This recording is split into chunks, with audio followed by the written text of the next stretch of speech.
When I was young, my family lived overseas. I lived in Indonesia for a few years, and my mother, she didn't have the money to send me where all the American kids went to school, but she thought it was important for me to keep up with an American education, so she decided to teach me extra lessons herself Monday through Friday, but because she had to go to work, the only time she could do it was at 4:30 in the morning. But whenever I'd complain, my mother would just give me one looks and she'd say, "This is no picnic for me either, Buster." So I know that some of you are still adjusting to being back at school, but I'm here today because I have something important to discuss with you.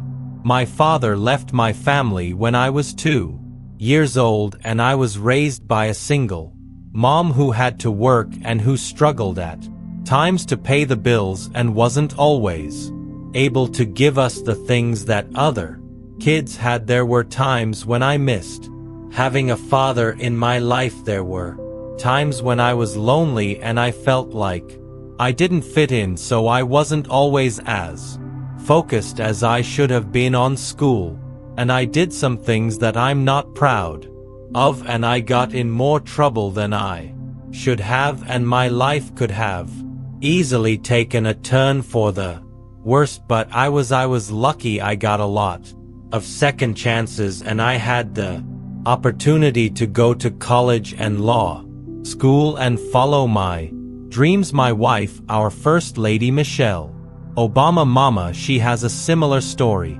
Neither of her parents had gone to college, and they didn't have a lot of money, but they worked hard, and she worked hard so that she could go to the best schools in this country. Some of you might not have those advantages. Maybe you don't have adults in your life who give you the support that you need. Maybe someone in your family has lost their job and there's not enough money to go around. Maybe you live in a neighborhood where you don't feel safe or have friends who are pressing you to do things you know aren't right. Maybe you could be a great writer, maybe even good enough to write a book or articles in a newspaper, but you might not know it until you write that English paper or that English class paper that's assigned to you. Maybe you could be an innovator or an inventor, maybe even good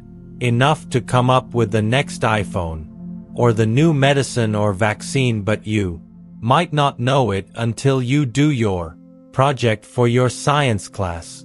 Maybe you could be a mayor or a senator or a Supreme Court justice, but you might not know that until you join student government or the debate team. And no matter what you want to do with your life, I guarantee that you'll need an education to do it. You want to be a doctor or a teacher or a police officer, you want to be a nurse or an architect, a lawyer or a member of our military, you're going to need a good education for every single one of those careers.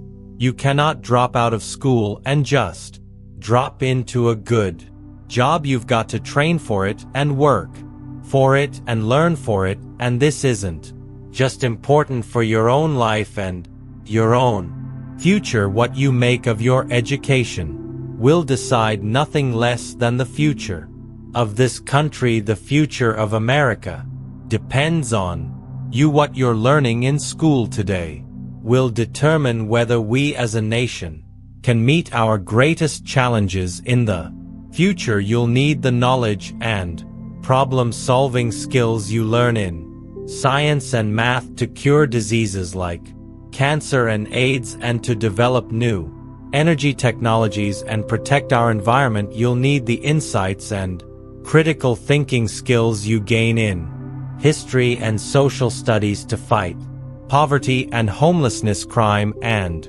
discrimination, and make our nation more fair and more free. You'll need the creativity and ingenuity you develop in all your classes to build new companies that will create new jobs and boost our economy. We need every single one of you to develop your talents and your skills and your intellect so you can help us old folks solve our most difficult problems. If you don't do that, if you quit on school, you're not just quitting on yourself, you're quitting on your country. I know it's not always easy to do well in school. I know a lot of you have challenges in your lives right now that can make it hard to focus on your school work. I get it, I know what it's like, but at the end of the day, the circumstances of your life, what you look like, where you come from, how much money you have,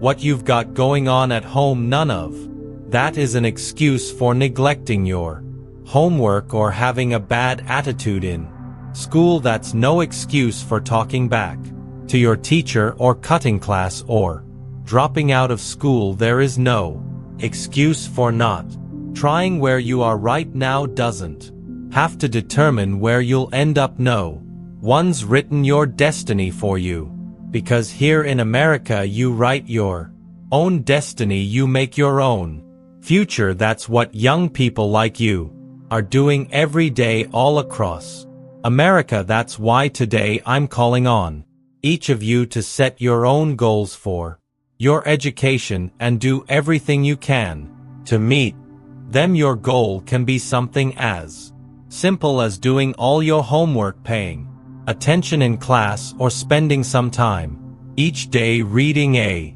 book. Maybe you'll decide to get involved in an extracurricular activity or volunteer in your community. Maybe you'll decide to stand up for kids who are being teased or bullied because of who they are or how they look, because you believe, like I do, that all young people deserve a safe environment to study and learn. Maybe you'll decide to take better care of yourself so you could be more ready to learn. But whatever you resolve to do, I want you to commit to it. I want you to really work at it. I know that sometimes you get that sense from TV that you can be rich and successful without any hard work, that your ticket to success is through rapping or basketball or being a reality TV star. Chances are you're not going to be any of those things. The truth is, being successful is hard. You won't love every subject that you study. You won't click with every teacher that you have. Not every homework assignment will seem completely relevant to your life right at this minute, and you won't necessarily succeed at everything the first time you try. That's okay. Some of the most successful people in the world are the ones who've had the most failures. J.K. Rowling, who wrote Harry Potter, her first Harry Potter book was rejected 12 times before it was finally published. Michael Jordan was cut from his high school basketball team. He lost hundreds of games and missed thousands of shots during his career, but he once said, "I have failed over and over and over again in my life, and that's why I succeed." These people succeeded because they understood that you can't let your failures define you. You have to let your failures teach you. You have to let them show you what to do differently the next time. So if you get into trouble, that doesn't mean you're a troublemaker. It means you need to try harder to act right. If you get a bad grade, that doesn't mean you're stupid. It just means you need to spend more time studying. No one's born being good at all things. You become good at things through hard work. You're not a varsity athlete the first time you play a new sport. You don't hit every note the first time you sing a song. You've got to practice. The same principle applies to your schoolwork. You might have to do a math problem a few times before you get it right. You might have to read something a few times before you understand it. You definitely have to do a few drafts of a paper before it's good enough to hand in. Don't be afraid to ask questions Don't be afraid to ask for help when you need it. I do that every day. Asking for help isn't a sign of weakness, it's a sign of strength because it shows you have the courage to admit when you don't know something, and that then allows you to learn something new. So find an adult that you trust, a parent, a grandparent, or a teacher, a coach or a counselor, and ask them to help you stay on track to meet your goals. And even when you're struggling, even when you're discouraged and you feel like other people have given up on you, don't ever give up on yourself, because when you give up on yourself, you give up on your country. The story of America isn't about people who quit when things got tough. It's about people who kept going, who tried harder, who loved their country too much to do anything less than their best. It's the story of students who sat where you sit 250 years ago and went on to wage a revolution, and they founded this nation. Young people, students who sat where you sit 75 years ago, who overcame a depression and won a world war, who fought for civil rights and put a man on the moon. Students who sat where you sit 20 years ago, who founded Google and Twitter and Facebook and changed the way we communicate with each other. So today I want to ask all of you, what's your contribution going to be? What problems are you going to solve? What discoveries will you make? What will a president who comes here in 20 or 50 or 100 years say about